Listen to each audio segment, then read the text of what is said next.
Axel Alétru pour Job Backstage. Alors comment je suis arrivé dans le sport? Je suis arrivé dans le sport tout petit. Dès mon plus jeune âge, j'étais déjà sur un vélo en train de faire des sauts, des dérapages dans mon jardin. J'aimais déjà vraiment le vélo. Et en fait, mon père faisait de la moto et je l'accompagnais sur les compétitions. Et c'est vrai que ça m'a tout de suite donné envie. Très vite, j'ai eu ce rêve de vouloir devenir pilote professionnel de motocross un jour. Et donc voilà, dès que j'ai commencé par le vélo parce que j'étais trop jeune pour faire de la moto. Et ça a plutôt bien fonctionné parce que je suis devenu 3 fois champion de France et 3 fois champion d'Europe et 3 fois champion du monde. Donc du coup, j'ai eu l'opportunité après de troquer mon vélo pour une moto afin de réaliser ce fameux rêve qui était de devenir pilote professionnel.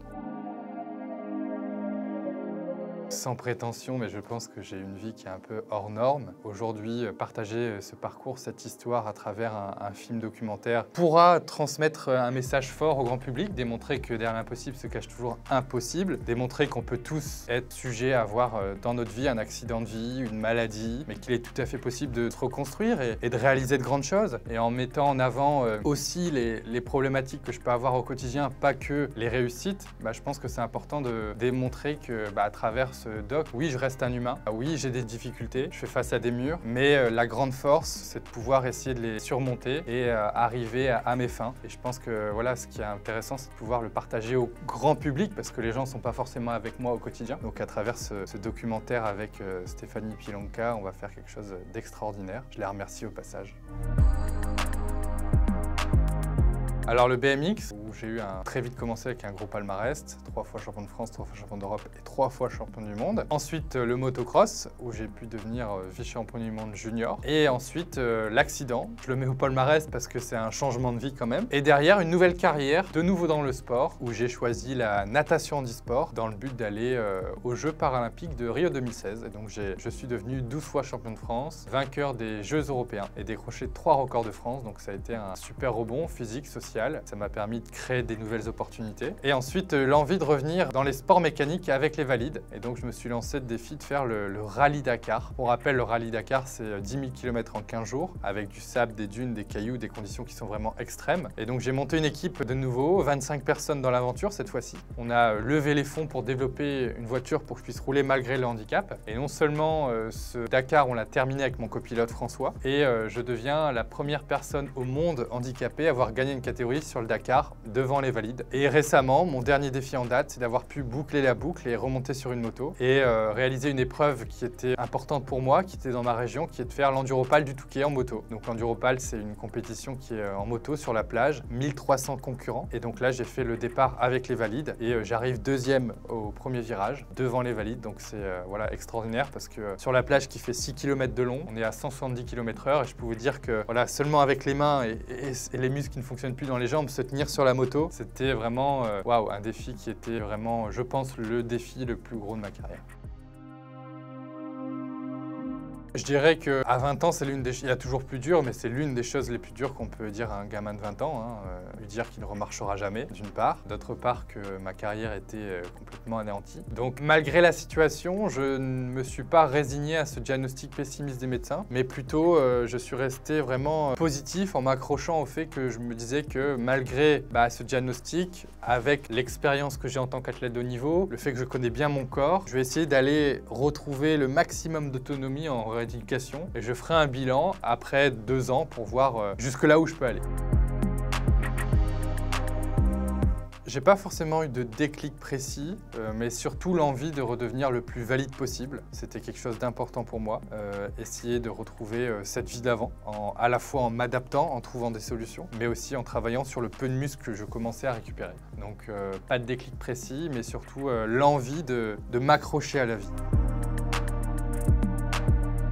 Mes proches, évidemment, douloureusement. Mes parents, ça a été quelque chose qui a été assez compliqué. Je pense que comme tout parent, quand on a son fils qui devient paraplégique ou qui a un handicap, une maladie ou autre, c'est un traumatisme pour tout le monde, hein, pas que pour moi. Et comme je dis souvent, c'est difficile pour moi, mais aussi pour l'entourage, parce que l'entourage reste impuissant face à la situation. Ils veulent initier des choses, ils veulent nous aider au maximum. Donc on a les encouragements, on a parents positifs, mais on reste quand même notre propre acteur dans cette situation. Personnellement, je pense que le handisport est un super vecteur pour se reconstruire physiquement, socialement. En tout cas, ça l'a été pour moi. Voir des athlètes aux Jeux paralympiques, pour ma part, faire des défis avec les valides, ça initie pas mal de choses, évidemment, parce que ça démontre que malgré le handicap, on est capable de faire du sport, toutes sortes de sports, des défis, avec des valides aussi. Donc ça, c'est quelque chose qui est inspirant pour ces jeunes ou moins jeunes qui se retrouvent en situation de handicap. Quand j'ai eu mon accident, malheureusement, il n'y avait pas forcément de réseaux sociaux ou ce genre de choses à l'époque. Et donc, c'était difficile de se rendre compte de ce qu'il était capable de faire. Les médias n'en parlaient pas forcément à la télé. Donc aujourd'hui, partager mon expérience à travers, évidemment, à travers des vidéos, à travers des défis, à travers les médias, à travers un film documentaire, oui, ça donnera et inspirera des jeunes ou des moins jeunes pour se lancer des défis ou se reconstruire dans le sport et rêver de Jeux paralympiques ou autres.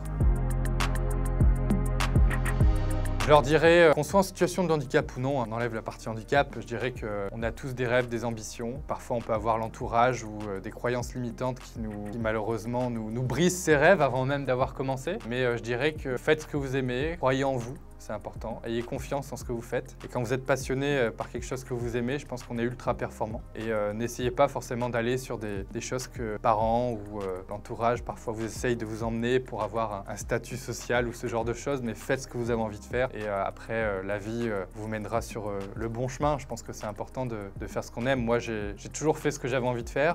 J'ai eu aucun diplôme. Je suis autodidacte de la vie, mais je suis curieux et j'aime apprendre et je suis à l'écoute. Et aujourd'hui, j'ai énormément progressé dans plein de domaines. Donc voilà, mais comme je suis passionné par ce que j'aime, les défis, les conférences, évidemment, ça fonctionne.